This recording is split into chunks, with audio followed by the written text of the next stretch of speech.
Selamat datang di channel novel kita. Di sini Mimin akan membagikan alur cerita donghua, horor, misteri, dan lain-lain. Dukung Mimin dengan subscribe dan nyalakan lonceng notifikasinya. Tanpa banyak cincong lagi, mari kita masuk ke alur ceritanya. Let's go. Bab 856 Kakak menjadi paman. Mendengar ini, Kaisar Iblis Laut Barat tersenyum pahit. Permaisuri Iblis mimpi tua, di mana kau mendengar rumor seperti itu? Mutiara ilahi yang menipu surga telah lenyap sepenuhnya sejak ditemukan 300 tahun yang lalu. Jika memang ada, sekte-sekte ilahi agung dari negara bagian Taichang Agung itu pasti sudah lama menginjak-injak ambang batas dataran Laut Baratku. Kata-kata seperti itu tidak bisa diucapkan begitu saja. Itu akan membawa masalah yang tidak perlu pada Laut Baratku. Jiang Fan mendengarkan dengan penuh perhatian. Dia segera memahami maksud permaisuri iblis mimpi tua. Dia pernah basah kuyup karena hujan dan tahu betapa tidak menyenangkannya perasaan itu. Oleh karena itu, dia ingin merobohkan payung Laut Barat juga, sehingga semua orang bisa menderita bersama. Saudari Jiumeng, apakah mutiara ilahi yang menipu surga itu? Tanya Jiang Fan dengan tenang. Permaisuri Iblis Mimpi Tua berkata, 300 tahun yang lalu, putra mahkota Laut Barat saat itu terburu-buru menerobos ke alam Kaisar Iblis dan hampir gagal. Apakah kau tahu konsekuensinya jika upaya mencapai alam Kaisar Iblis gagal? Jiang Fan mengangguk. Ki-karma negatif akan melekat pada orang tersebut, sehingga akan sulit baginya untuk melangkah ke alam Kaisar Iblis lagi selama sisa hidupnya. Selir Yunxia adalah contoh nyata. Jika bukan karena sutra teratai yang menenangkan hati kocokan milik Yang Mulia King He, dia tidak akan mempunyai harapan untuk mencoba alam Kaisar Iblis dalam kehidupan ini. Putra mahkota itu sedang menyaksikan usahanya untuk mencapai Kaisar Iblis gagal. Jadi, dia mengeluarkan harta ajaib yang bernama mutiara ilahi penipu surga. Kemudian, terobosan terhenti. Dia mempersiapkan diri lagi selama 3 bulan, melanjutkan terobosannya, dan akhirnya melangkah ke alam Kaisar Iblis. Hah! Jiang Fan membelalakkan matanya. Apakah kau mengatakan bahwa upaya menuju alam Kaisar Iblis dapat dihentikan? Apakah mengalami kesengsaraan merupakan masalah yang sepele? Jika permaisuri Iblis Mimpi Tua tidak menjelaskannya dengan jelas dan tepat, dia tidak akan berani mempercayainya. Sesuatu yang serius dan berbahaya seperti menjalani kesengsaraan benar-benar dapat dihentikan sementara secara paksa. Permaisuri Iblis Mimpi Tua mengangguk sedikit dan berkata dengan sangat serius. Aku tahu kamu tidak mempercayainya. Aku juga tidak begitu mempercayainya pada awalnya. Namun peristiwa ini tercatat dalam sejarah laut di seluruh 4 lautan. Mutiara ilahi yang menipu surga belum pernah muncul sebelumnya, dan tidak pernah diciptakan lagi sejak saat itu. Dalam sejarah ribuan tahun di 4 lautan, hanya satu ini yang pernah muncul. Namanya diberikan oleh Kaisar Iblis pada saat itu. Menipu surga, menipu surga, menipu surga. Mutiara ini benar-benar mencapai itu. Nada bicara permaisuri Iblis Mimpi Tua menunjukkan jejak ketidakpercayaan.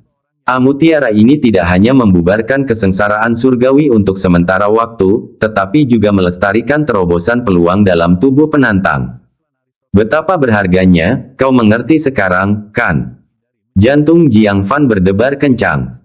Ini bahkan lebih berharga dari 6 mutiara bercahaya pelindung tubuh.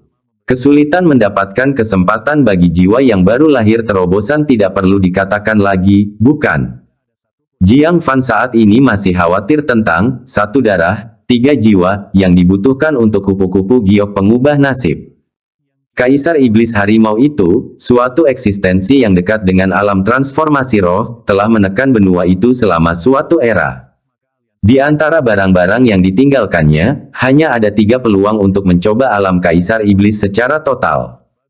Terakhir, ada hadiah dari Biro Astronomi Kekaisaran, yang menukar 1 raksasa kuno dengan 1 jiwa baru lahir. Terobosan peluang. Selain itu, dia belum mendengar sedikit pun berita tentang jiwa yang baru lahir terobosan peluang.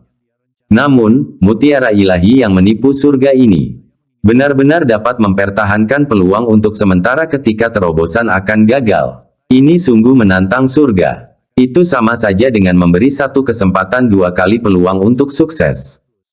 Jika percobaan pertama gagal, segera hentikan. Tunggu sampai persiapannya cukup, lalu coba terobosan lagi.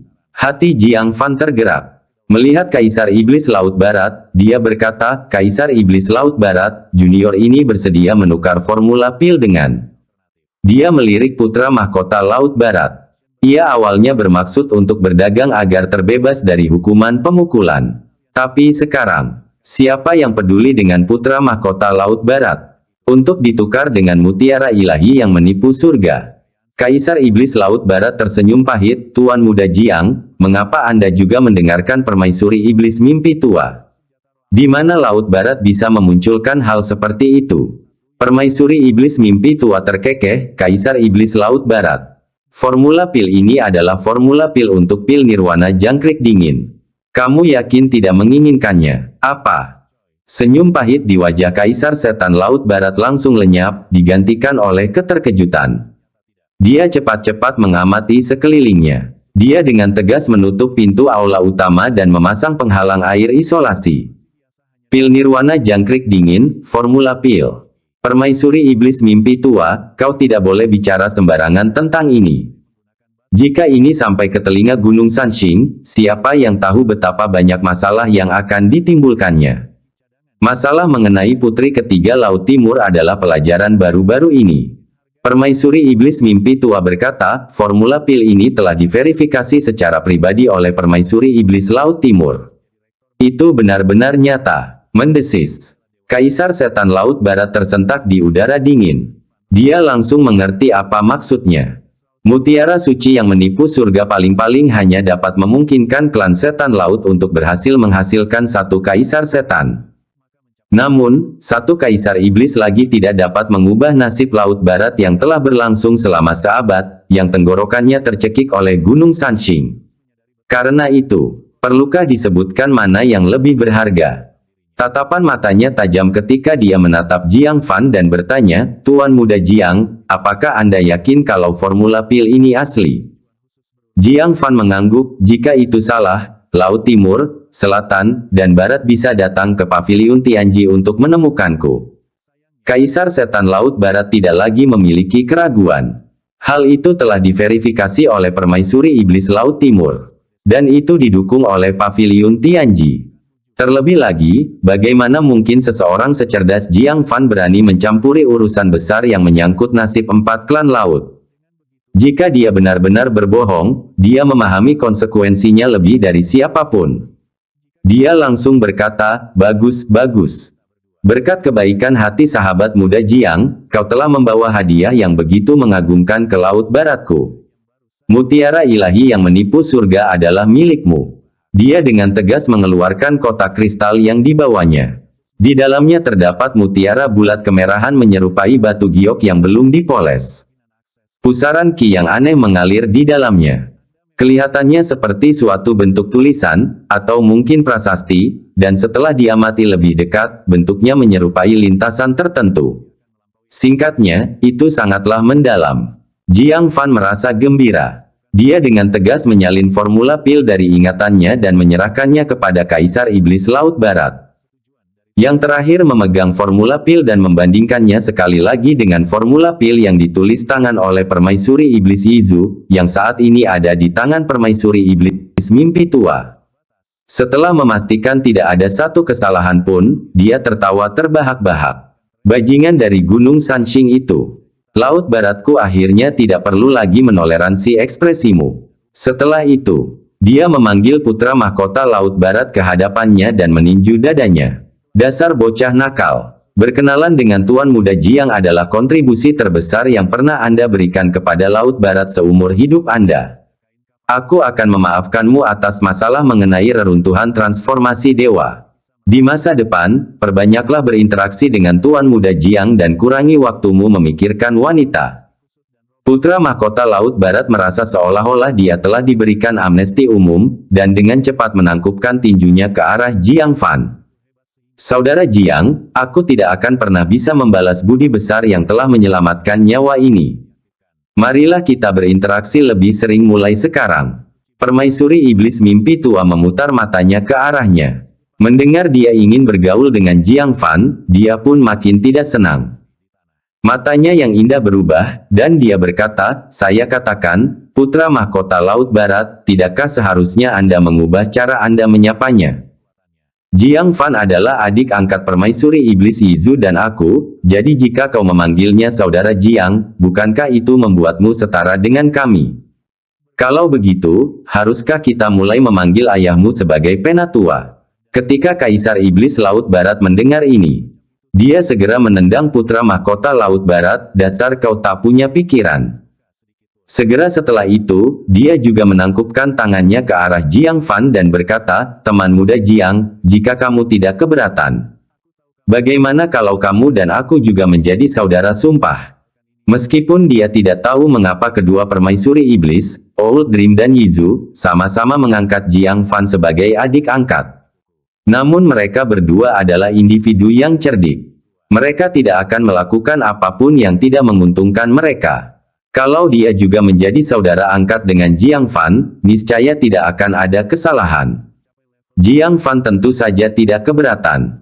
Dia segera mengangkat cangkirnya dan berkata, "Saya bersulang untuk." Ngomong-ngomong soal itu, dia masih belum tahu gelar Dao Kaisar Iblis Laut Barat. Bahkan permaisuri iblis mimpi tua terus-menerus menyebutnya sebagai Kaisar Iblis Laut Barat, Kaisar Iblis Laut Barat. Tampaknya dia sengaja menghindari menyebut gelar daunnya.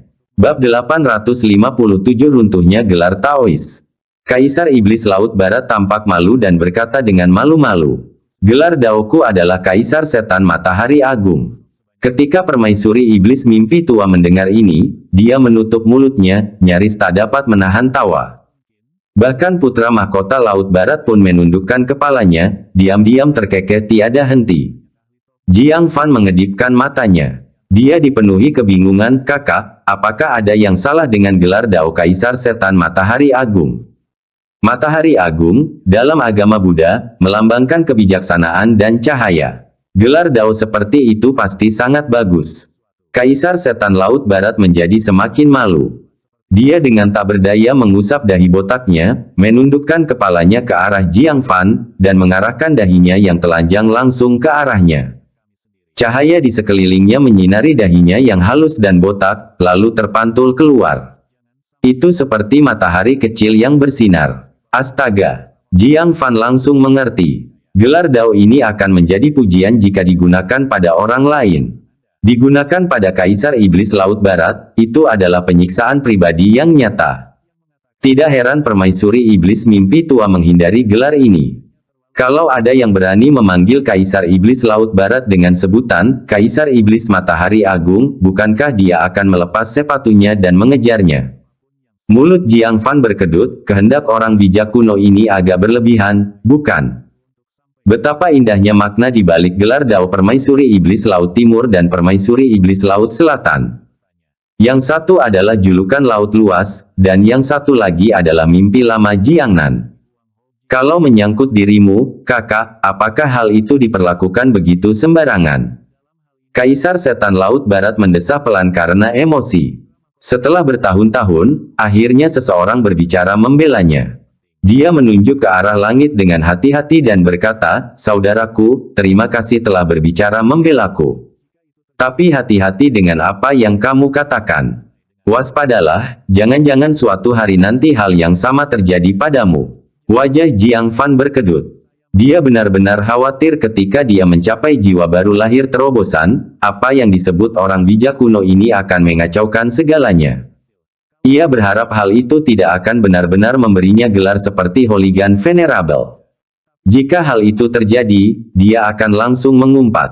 "Kalau begitu aku akan memanggilmu Kakashi saja," kata Jiang Fan. Kaisar Iblis Laut Barat mengangguk berulang kali, berhasil. Asal dia tidak dipanggil Kakak Agung Matahari, nama apapun boleh. Permaisuri Iblis Mimpi Tua menahan senyumnya dan menambahkan, "Oh benar, aku juga menganugerahkan gelar Raja Heterogen Laut Selatan kepada Jiang Fan."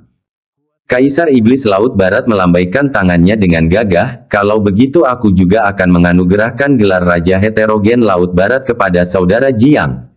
Dan sebagainya. Raja Laut Ganda Jiang Fan lahir. Jiang Fan melemparkan pandangan penuh terima kasih ke arah permaisuri iblis mimpi tua. Berkat dialah dia memperoleh manfaat ini.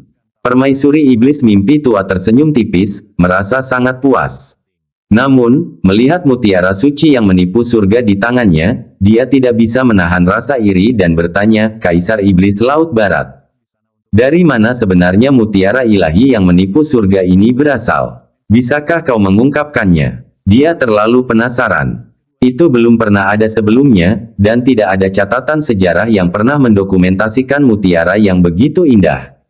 Tampaknya muncul begitu saja. Kaisar Iblis Laut Barat tersenyum kecut, aku juga ingin tahu dari mana asalnya. Jika aku memberitahumu, kamu tidak akan mempercayainya. Mutiara ilahi yang menipu surga ini jatuh dari langit. Hal ini terjadi 100 tahun yang lalu, dan kali ini pun sama.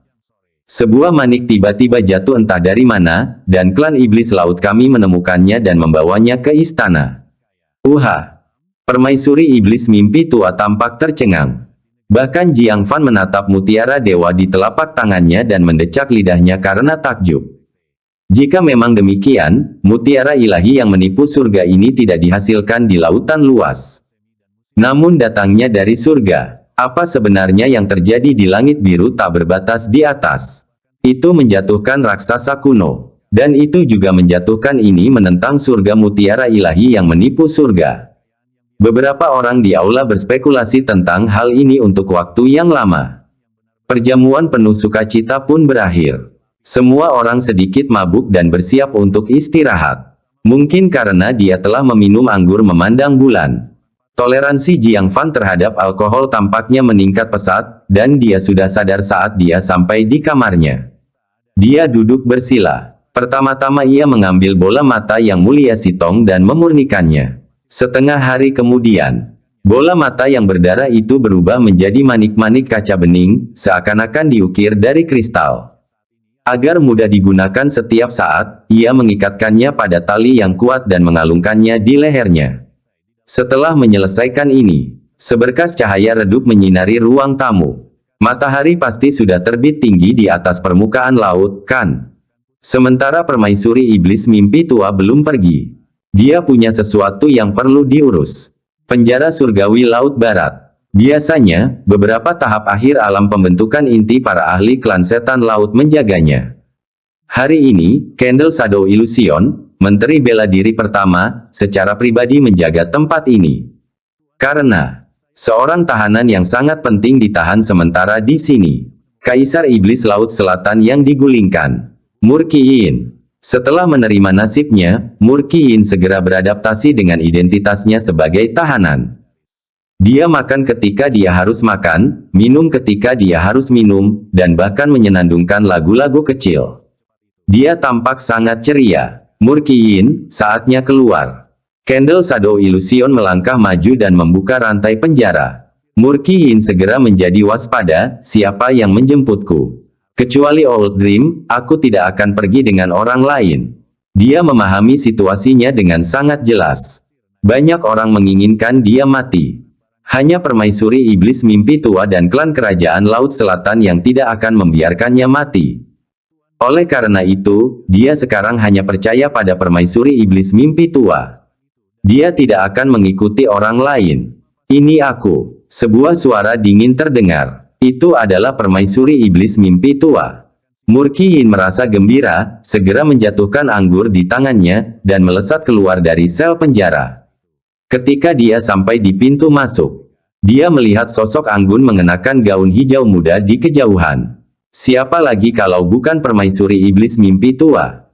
Tepat saat dia hendak melangkah keluar, dia melirik lagi ke arah permaisuri iblis mimpi tua. Apa yang kau lihat? Permaisuri iblis mimpi tua mengerutkan kening. Murkiin dengan hati-hati memeriksa permukaan tubuhnya dan segera rileks. Hehe, aku sedang memeriksa apakah bocah nakal Jiang Fan itu meniru kamu.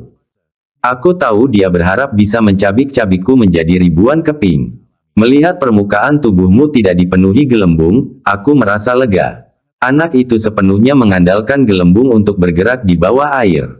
Permaisuri iblis mimpi tua mengabaikannya. Dia menoleh dan berjalan menuju luar istana. Murki Yin menoleh ke kiri dan ke kanan, lalu segera mengikutinya dari belakang, dan dengan hati-hati melihat sekeliling. Khawatir Jiang Fan akan tiba-tiba keluar. Baru setelah meninggalkan istana dan berjalan jauh barulah dia akhirnya bersantai. Dia tertawa terbahak-bahak, ahaha, akhirnya aku menyelamatkan hidupku. Jiang Fan itu pasti sangat marah sampai tidak tidur sepanjang malam, kan? Melihat permaisuri iblis mimpi tua tidak menanggapinya. Murki Yin mulai tersenyum palsu, mimpi tua, tidakkah kau penasaran dengan apa yang kukatakan pada wajah putih kecilmu? Aku sudah memberitahunya. Bahwa begitu aku kembali, aku akan menikmati makanan dan minuman yang lezat, serta menikmati laut selatan yang telah kau bantu kelola dengan baik. Kau dan anggota klan kerajaan tidak hanya tidak akan membunuhku, tapi juga akan menjagaku dengan baik. Aku juga memberitahunya. Aku akan tidur denganmu setiap hari, sesuatu yang tidak bisa dia lakukan. Aku akan tidur denganmu sesukaku, dan bermain sesukaku. Dan aku akan membuatmu mengandung daging dan darahku dan dengan patuh melahirkan anak-anak untukku. Hahaha. Permaisuri iblis mimpi tua akhirnya berhenti. Dia perlahan berbalik. Murki Yin sangat mengantisipasi melihat Old Dream marah, namun tidak dapat melakukan apapun padanya. Dia ingin terus bergantung pada Old Dream sepanjang sisa hidupnya, menghantuinya tanpa henti hingga dia meninggal. Namun yang membuat Murki Yin sedikit mengernyit adalah ini. Ekspresi wajah permaisuri iblis mimpi tua tampak tenang, tanpa sedikit pun gejolak emosi. Dan kata-kata yang diucapkannya menyebabkan Murki Yin membeku. Kamu mengucapkan kata-kata itu kemarin. Hah? Murki Yin merasa curiga. Dia telah mengatakan kata-kata itu kepada Jiang Fan, bagaimana Old Dream bisa tahu? Tapi segera setelahnya, dia menyadari sesuatu, dan pupil matanya mengecil. Menatap permaisuri iblis mimpi tua di depannya, sebuah pikiran mengerikan muncul di benaknya, dan dia tergagap. Kamu bukan mimpi lama. Bab 858 Qi membunuh Yin Keruh. Permaisuri iblis mimpi tua mengangkat jarinya dan menggumamkan mantra ke bibirnya. Segera, lapisan cahaya yang mengalir berkilauan di tubuhnya. Lalu, bagaikan air pasang, ia kembali ke ubun-ubun kepalanya. Tanpa cahaya yang mengalir untuk mengaburkannya. Seorang pria muda muncul di hadapannya, mengenakan jubah hitam panjang, bertubuh tinggi dan tegap, berwajah tampan, tetapi bermata sangat dingin. Jiang Fan. Murki Yin menjerit ngeri, seakan-akan dia melihat hantu. Apa yang paling ditakutkannya adalah Jiang Fan membunuhnya. Namun, ironisnya, dia telah ditipu oleh Jiang Fan keluar dari istana Kekaisaran Laut Barat, mengikutinya sendirian ke tempat terpencil ini. Pada saat ini, sekalipun dia berteriak sekuat tenaga, tak seorang pun akan menyelamatkannya. Jiang Fan menghunus pedang ungunya dan berkata dengan acuh tak acuh. Sayang sekali. Anda tidak akan bisa kembali ke Laut Selatan. Kamu tidak akan bisa menjadi kaisar iblis yang lepas tangan, atau menikmati berkah Laut Selatan. Kamu tidak akan bisa bermain-main dengan Old Dream, dan dia juga tidak akan bisa mengandung anakmu. Kalian hanya akan menjadi tumpukan abu, yang berserakan di mana-mana oleh air laut.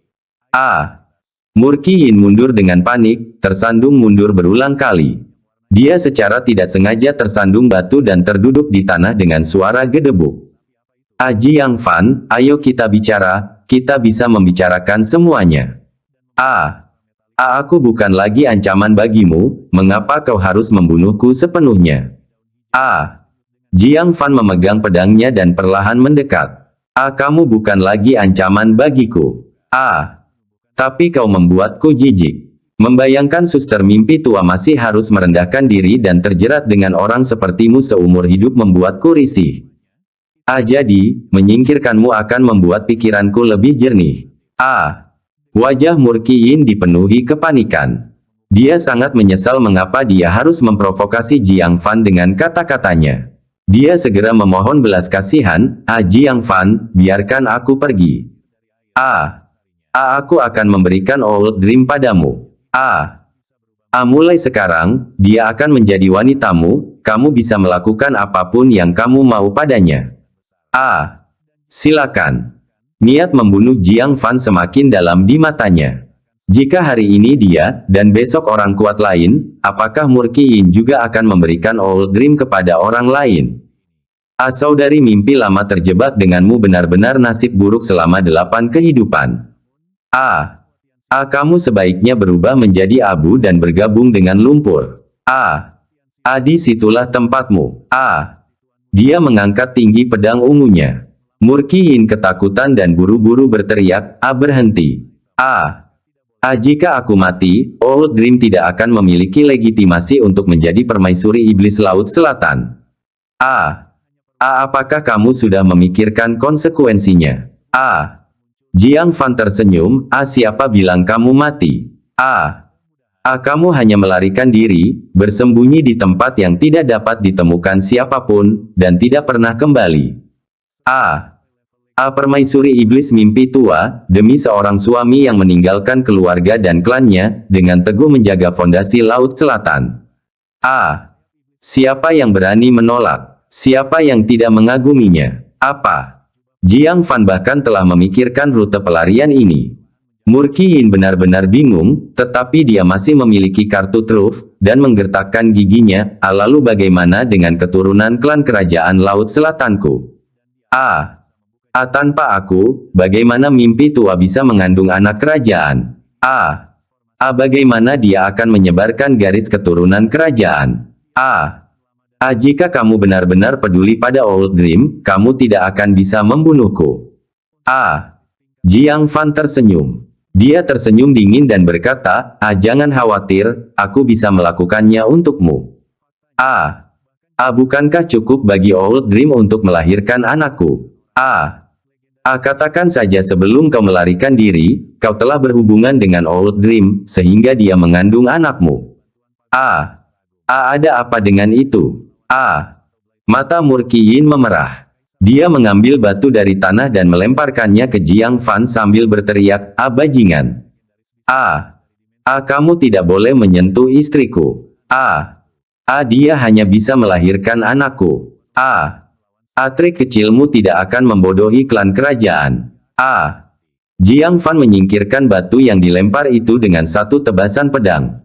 Dia menempelkan pedang ungu dingin itu ke lehernya dan berkata dengan acuh tak acuh. Bagaimana jika mereka mengetahuinya? Bagaimana jika mereka tahu itu anak Old Dream dan aku, Jiang Fan? Laut Selatan membutuhkannya, sang permaisuri iblis, untuk memimpin. Mereka tidak bisa hidup tanpanya. Jadi, menurutmu mereka akan langsung mengungkapnya, atau akankah mereka menutup mata dan menerimanya? Kau. Murki Yin meraung. Karena dia tahu bahwa apapun yang dikatakan Jiang Fan benar-benar mungkin. Jiang Fan mencibir, aku akan mengambil wanitamu, dan membiarkan wanitamu melahirkan anakku. Anakku juga akan merebut Laut Selatan yang awalnya milik keturunanmu. Sekarang, aku akan membunuhmu secara pribadi. Murki Yin, kamu kalah. Kamu kalah total. Murki Yin sangat marah, meraung seperti orang gila. Jiang Fan, kamu sangat kejam. Aku, Murki Yin, tidak akan membiarkanmu pergi meskipun kau adalah hantu. Jiang Fan mengangkat pedangnya dan berkata dengan dingin, jangan terburu-buru, biarkan aku menurunkanmu terlebih dahulu. Namun, Murki Yin mengangkat telapak tangannya dan dengan keras memukul kepalanya sendiri. Kamu ingin membunuhku? Dalam mimpimu. Pefta. Meskipun kultivasinya hilang, fisiknya tetap ada. Serangan telapak tangan ini langsung menghancurkan kepalanya ke semangka busuk. Dengan membawa kebencian yang mendalam, dia langsung terjatuh. Jiang Fan menyingkirkan senyum dingin di wajahnya dan menyarungkan pedang ungunya tanpa ekspresi. Dia menggelengkan kepalanya sedikit, bodoh. Bagaimana mungkin seseorang yang saleh seperti suster mimpi tua setuju untuk bersamaku dan mengandung anakku? Jika saja kamu sedikit saja mempercayainya, kamu tidak akan tertipu oleh tipuanku. Alasan dia berkata seperti itu adalah untuk membuat Murki Yin marah hingga bunuh diri. Dengan cara ini, dia bisa terhindar dari beberapa masalah. Sisanya sederhana. Jiang Fan membawa jasadnya keluar dari laut tanpa meninggalkan jejak. Dia membawanya ke permukaan laut dan membakarnya menjadi abu. Lalu dia menebarkan abunya di tempat itu. Hanya sisik unta kasat mata yang tersisa di tubuhnya. Setelah melakukan semua ini, dia mengaktifkan efek tembus pandang dari mahkota rambut dan diam-diam kembali ke kamarnya. Sekitar 2 jam kemudian, Istana Kekaisaran Laut Barat kacau balau. Bahkan Kaisar Iblis Laut Barat pun merasa khawatir. Apa? Ada yang menyamar jadi kamu dan membawa Murkiyin pergi. Permaisuri Iblis Mimpi Tua, jangan khawatir, aku akan segera mengirim orang untuk mencari di sekitar sini. Hati Permaisuri Iblis Mimpi Tua yang kacau mulai sedikit tenang. Dia baru saja pergi ke penjara untuk menjemput Murkiyin, hanya untuk mengetahui bahwa dia telah dibawa pergi oleh dirinya sendiri. Pada saat ini, dia perlahan mulai tenang. Dia menyadari banyak hal yang mencurigakan. Siapa yang akan menyelamatkan Murkiyin?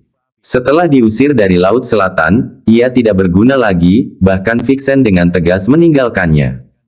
Lagi pula, siapakah yang tahu bahwa Murkiyin di penjara bawah tanah Laut Barat? Juga, siapa yang mengenali pakaiannya dengan baik selama 2 hari terakhir ini?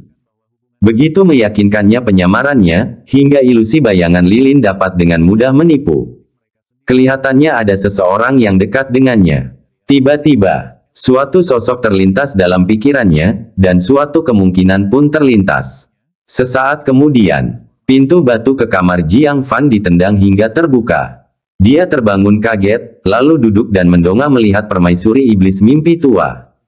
Dia tidak dapat menahan diri untuk tidak menunjukkan ekspresi mengantuk. Kakak Mimpi Tua, apa yang sedang kamu lakukan? Permaisuri Iblis Mimpi Tua berjalan masuk dengan wajah muram dan berkata, apakah kau membawa Murkiyin pergi?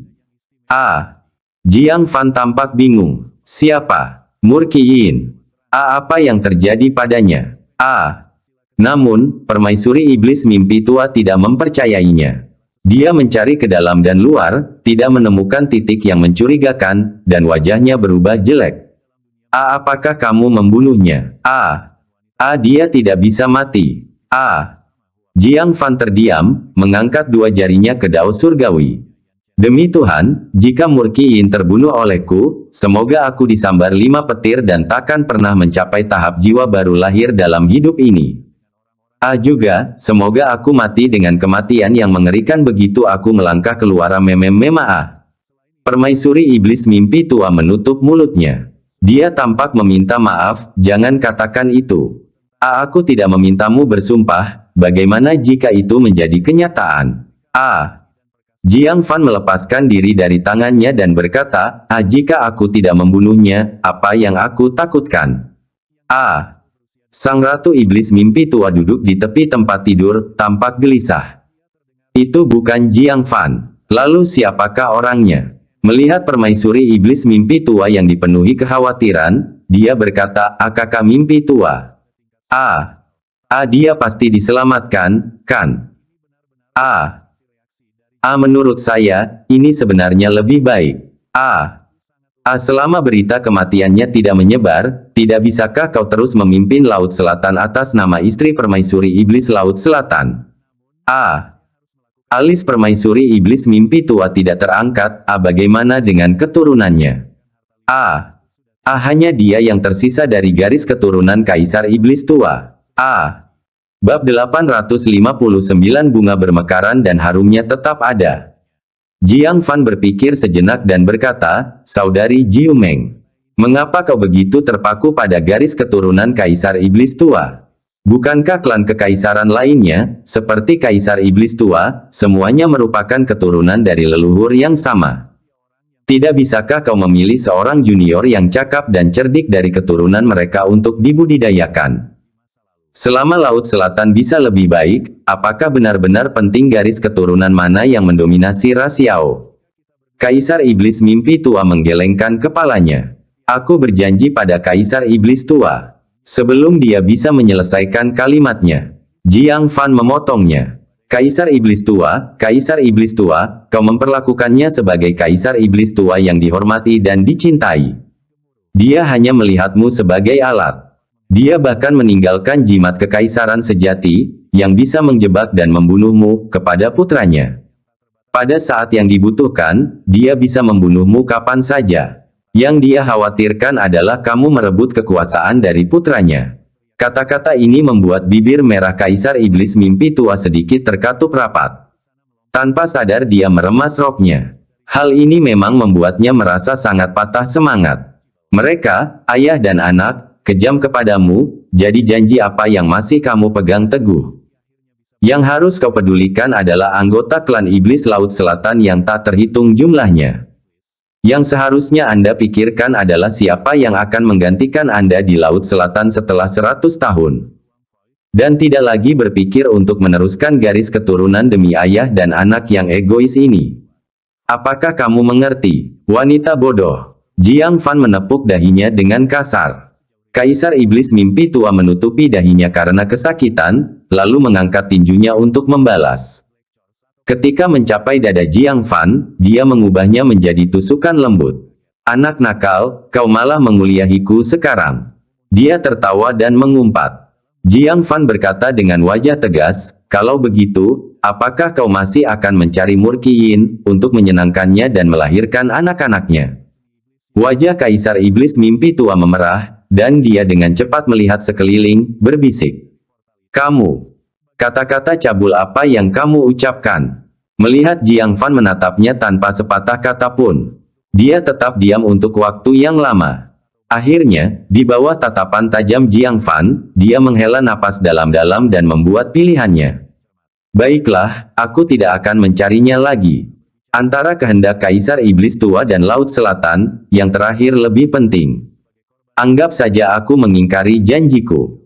Selama Laut Selatan baik-baik saja, sedikit rasa bersalah di hatiku akan sepadan. Jiang Fan menghela napas panjang. Dia akhirnya berhasil meyakinkan wanita ini. Itu sungguh tidak mudah.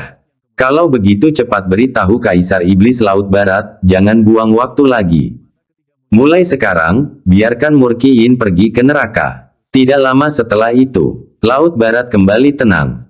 Dan Jiang Fan dan Kaisar Iblis Mimpi Tua juga berdiri di depan terumbu karang, mengucapkan selamat tinggal. Jiang Fan, terima kasih. Anda telah banyak membantu saya dalam banyak hal. Jiang Fan berkata, semuanya berjalan alami, saudari Jiu Meng tidak perlu memasukkannya ke dalam hati. Mata Kaisar Iblis Mimpi Tua menunjukkan sedikit keengganan, dan dia berkata, kalau begitu, kita berpisah di sini. Hati-hati di jalan. Jiang Fan mengangguk, kamu juga. Hiduplah lebih santai di masa depan, jangan terlalu lelah. Kaisar Iblis Mimpi Tua melambaikan tangannya, berdiri terpaku di tempat, diam-diam memperhatikan Jiang Fan berbalik. Tiba-tiba, dia tiba-tiba menyadari bahwa gelembung udara di sekitar tubuh Jiang Fan telah hilang. Jadi bagaimana Jiang Fan bernapas di bawah air? Apakah dia memiliki benda terlarang dari klan setan laut, mutiara anti air? Tetapi, mengapa ia tiba-tiba beralih dari gelembung udara menjadi mutiara anti air? Apakah ada perbedaan? Fungsinya sama. Tunggu. Dia mengerti. Menggunakan mutiara anti air akan memungkinkannya menyamarkan dirinya sebagai dia dengan lebih baik. Gelembung udara itu jelas bukan sesuatu yang akan digunakan klan setan laut. Dan kemudian teringat kembali bagaimana bahkan Murki Yin yang licik berhasil ditipu. Dia sekarang tahu kemana Murki Yin pergi. Ditipu dan dibunuh oleh Jiang Fan. Adapun alasannya, Murki Yin tidak lagi menjadi ancaman bagi Jiang Fan, jadi tidak perlu bersusah payah membunuhnya. Itu mungkin hanya untuk membantunya memecahkan masalahnya. Ternyata, ketika dia mengungkapkan kekhawatirannya tentang membawa Murki Yin kembali ke Laut Selatan hari itu, Jiang Fan telah memutuskan dalam hatinya untuk membantunya. Namun dia keliru mengira bahwa Jiang Fan tidak mengerti penderitaannya, dan asal saja mengatakan padanya bahwa semuanya akan baik-baik saja pada akhirnya. Pada kenyataannya, Jiang Fan diam-diam membantunya. Memungkinkan dia untuk sepenuhnya menyingkirkan Murki Yin, sehingga dia bisa memerintah Laut Selatan dengan damai. Dia diam-diam menerangi jalan yang diterangi cahaya bulan untuknya. Agar jalan yang dilaluinya tak lagi gelap dan tak bercahaya. Emosi yang mendalam berubah menjadi cairan bening yang mengalir di matanya. Jiang Fan, dia berteriak. Jiang Fan berbalik dengan terkejut, berkata, "Apa?" "Memem." Dia bahkan belum bereaksi. Sosok hijau muda memenuhi pandangannya. Segera setelah itu, pipinya dipegang. Sensasi lembut namun sedikit dingin mekar di bibirnya. Jiang Fan tercengang. Setelah sekian lama, Kaisar Iblis Mimpi Tua akhirnya pergi, dengan senyum di wajahnya, air mata di matanya, dan penyesalan panjang di hatinya. Betapa menakjubkannya jika aku bertemu denganmu 20 tahun yang lalu. Jiang Fan tidak percaya. Kelembapan di bibirnya sedikit menyadarkannya kembali, dan dia berkata dengan gugup. "Saudari Jiumeng, kamu." Kaisar Iblis Mimpi Tua tersenyum di sela-sela tangisnya, "Anggap saja aku bersikap keras kepala sekali ini. Anak kecil, terima kasih. Terima kasih telah menyalakan lilin di dekat jendelaku, menerangi dunia luar." Dia melepaskan Jiang Fan dan perlahan mundur. "Terima kasih, Jiang Fan. Terima kasih, adik kecil." Dengan demikian, dia mundur ke kejauhan, ke ujung pandangannya. "Jiang Fan, itu adalah penyesalan karena bertemu terlalu terlambat. Adik laki-laki, itu adalah ketidakberdayaan untuk berhenti menjalani kehidupan ini." Jiang Fan tertegun untuk waktu yang lama. Dia mendesah pelan dan diam-diam berjalan menuju utara. Tidak semua bunga mekar untuk menghasilkan buah. Secerca aroma harum yang tersembunyi mekar, mengumpulkan lembaran waktu ini di dalam hati, meninggalkan kehidupan bagi pikiran-pikiran yang tertinggal. Itu singkat, tetapi suatu saat nanti akan tiba. Beberapa hari kemudian, Jiang Fan meninggalkan wilayah Laut Barat. Dia menjulurkan kepalanya dari laut dan melihat ke sekeliling permukaan. Setelah memastikan tidak ada hal aneh seperti pelangi, dia muncul. Dia menginjak pedang terbangnya di udara, mengeringkan pakaiannya dengan ki spiritual. Meniup angin laut yang lembab dan menghirup udara yang telah lama hilang. Dia tidak bisa menahan diri untuk tidak mengerang, dunia luar masih yang terbaik. Begitu suaranya jatuh, retakan, tanda hubung. Suara gemuruh guntur yang memekakkan telinga, tanpa peringatan, menghantam lautan luas di depan. Intensitas suara guntur itu bagaikan petasan yang meledak tepat di samping telinganya. Telinganya langsung kehilangan suara, berdenging dan berdengung. Ki dan darah dalam tubuhnya juga terguncang, bergejolak hebat. Tubuhnya langsung terguncang dan terlempar ke lautan luas. Tetesan kecil darah merembes dari telinga dan hidungnya. Di kejauhan, di mana guntur bergemuruh, di situ ombak bergulung-gulung. Ikan dan udang yang tak terhitung jumlahnya berjatuhan keluar. Mati dan terluka di mana-mana. Jiang Fan tertegun oleh ledakan itu, guntur macam apa ini? Dia sendiri memupuk kemampuan ilahi Dao Petir, dan bahkan telah mengendalikan banyak kesengsaraan surgawi di Gunung Batas. Namun belum pernah ada thunder yang lebih menakutkan daripada thunder sebelumnya. Hanya sebatas dekat saja sudah menyebabkannya mengalami luka dalam. Setelah beberapa saat, dia akhirnya pulih. Baru pada saat itulah ia menyadari langit, pada suatu titik, telah tertutupi oleh awan gelap yang bergulung-gulung, disertai kilat yang menyambar. Suara-suara terkejut tiba-tiba datang dari langit. Itu adalah dua ras manusia ahli jiwa baru lahir melayang di udara. Pakaian mereka berbeda, dengan jelas menunjukkan bahwa mereka adalah ahli dari benua besar Grand Granary. Aneh. Seseorang sedang mengalami kesengsaraan di sini. Kekuatan Yao membumbung tinggi ke langit, kemungkinan besar itu adalah anggota ras Yao. Ayo kita lihat cepat, kesengsaraan surgawi orang ini cukup kuat. Saya pikir itu sangat sulit diprediksi.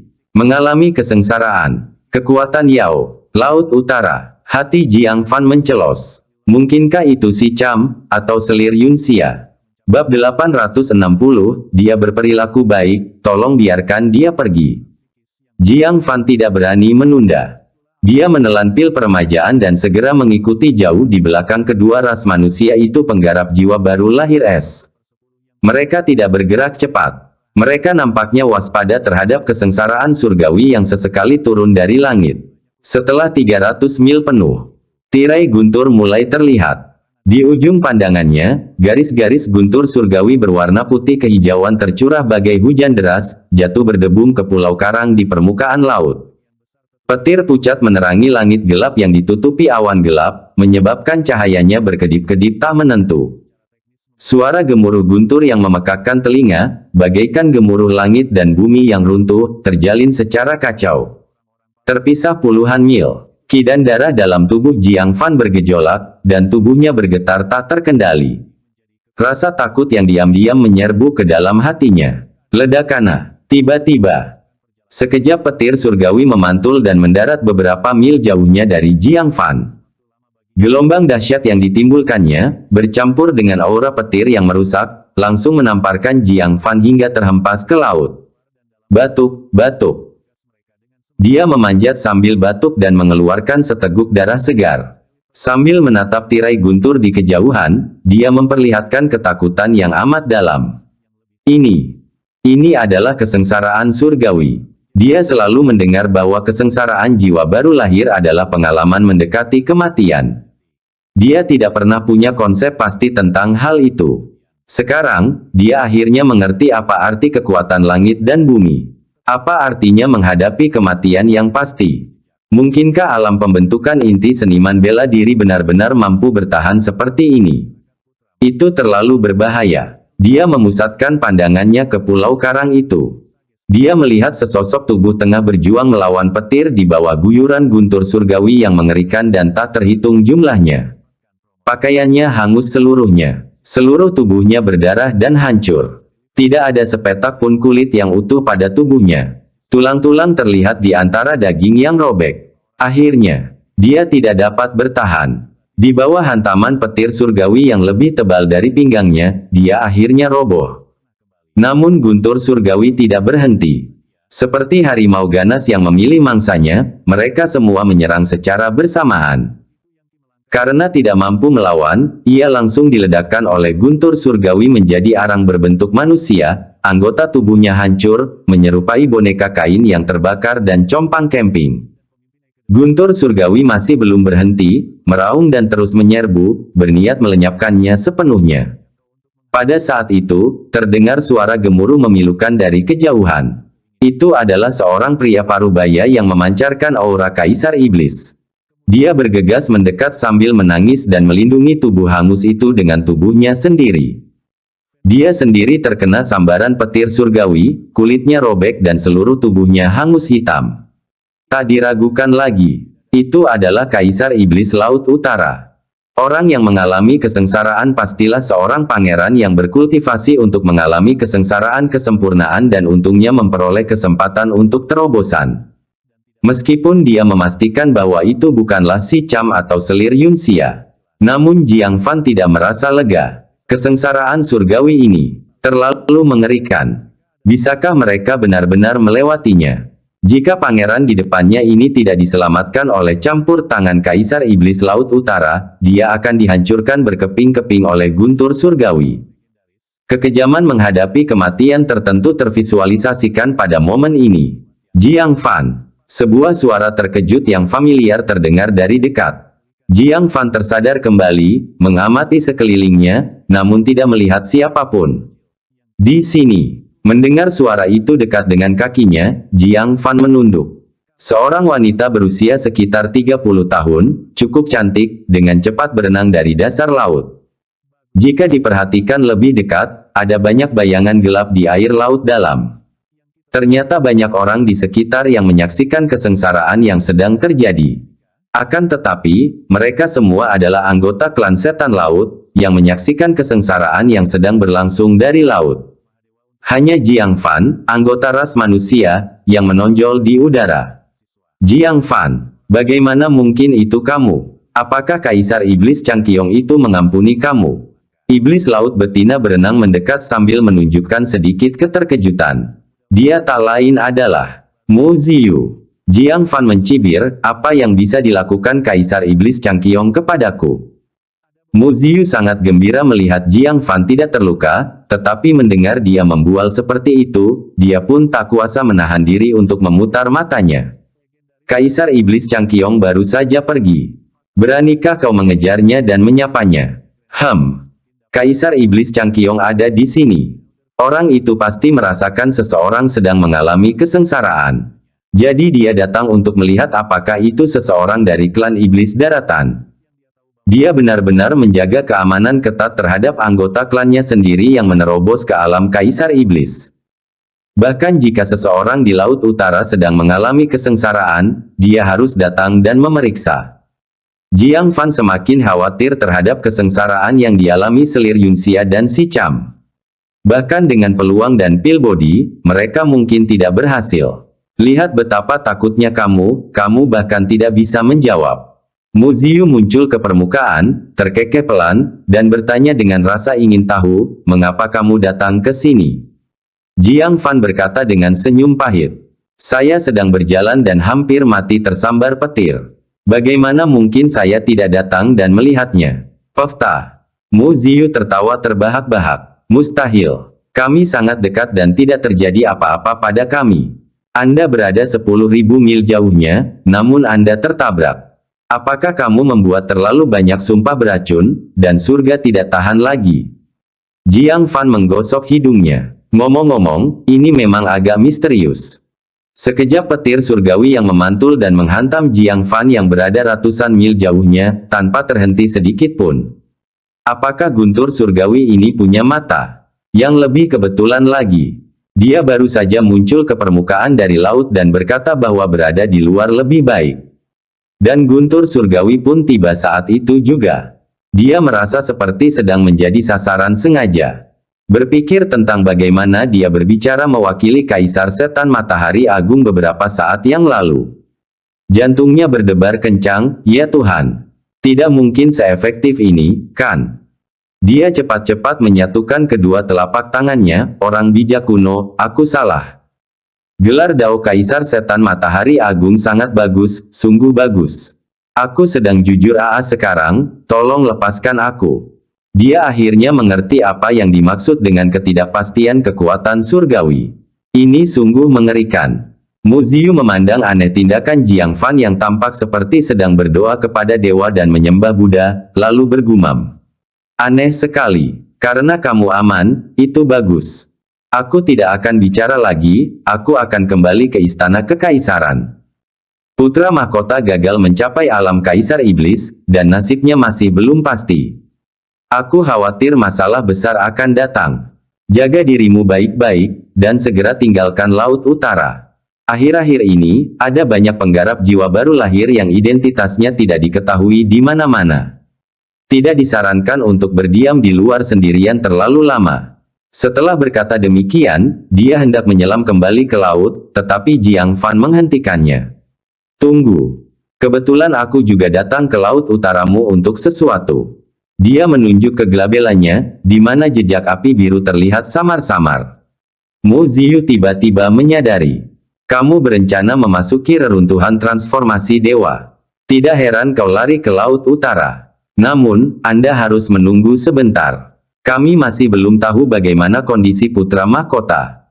Jika dia sudah meninggal, Kaisar Iblis tua akan tenggelam dalam kesedihan, dan mengungkit reruntuhan transformasi dewa tidaklah tepat.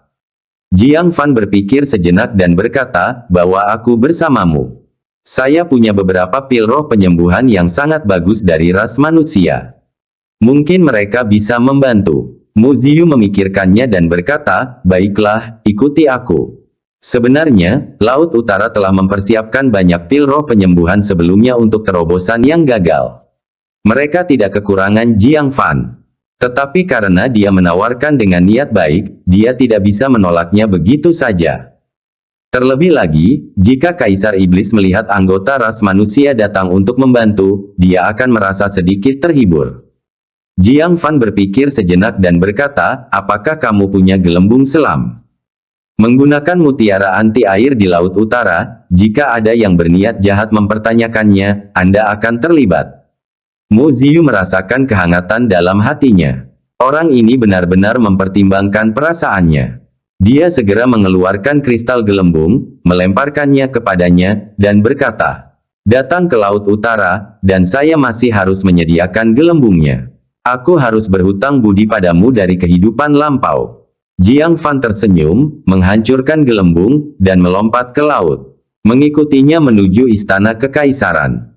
Kakakmu, bukankah laut utaramu saat ini sedang diganggu oleh makhluk tak dikenal, membuatmu kelelahan karena berusaha mengatasinya? Mengapa seseorang mengalami kesengsaraan pada saat ini? Jiang Fan bertanya dengan agak bingung. Karena serangan makhluk-makhluk yang lolos dari reruntuhan transformasi dewa, Kaisar Iblis Laut Utara tidak punya waktu untuk berhadapan dengan binatang neraka yang sunyi. Namun sekarang, mereka punya waktu luang untuk membiarkan seorang anggota klan menerobos ke jiwa yang baru lahir. Lebih jauh lagi, jelas bahwa persiapan putra mahkota tidak memadai. Tampaknya sangat terburu-buru. Ya, waktunya habis. Bersambung ya bos. Besok kita lanjut lagi, oke?